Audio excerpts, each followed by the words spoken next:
শুরু করে সব জায়গায়।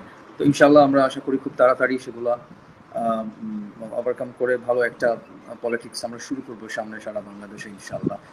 আর জাতীয় সঙ্গীত নিয়ে আপনি কথা বলছেন, আসলে এই 17 বছরের যে রেজিম সরকার, সেই সরকারের পদত্যাগের পর আমাদের উচিত এই 17 বছরের ধ্বংসাত্মক ইনস্টিটিউশনাল যেই ক্ষতি হয়েছে, প্রশাসনের যেই ক্ষতি হয়েছে, আমাদের বিচার বিভাগের যে ক্ষতি হয়েছে, আমাদের শিক্ষা ব্যবস্থার যেই ধ্বংস বাংলাদেশ দেখেছে, এবং চিকিৎসা ব্যবস্থায় যে বেহাল অবস্থা, সেইগুলা, এবং এই যে খুনি সরকার, এই খুনি সরকারের এই খুনের বিচার করতেও তো সময় লাগবে। তো সবগুলো ওভারকাম করতে গেলে আমাদের একটা সময়ের দরকার। আমাদের ইনস্টিটিউশন গুলো ঠিক করতে, বিচার বিভাগকে স্বাধীন করতে, শিক্ষা ব্যবস্থার সংস্কার থেকে শুরু করে সবকিছু আগে সংস্কার এবং একটি ভালো অবস্থানে নেওয়ার পর তখন আমরা জাতীয় সঙ্গীত কি হবে, ঠিক না কি ভুল, জাতীয় নৃত্য কি হবে, জাতীয় পোশাক কি হবে, সবকিছু নিয়ে আলোচনা করতে পারবো। আশা করি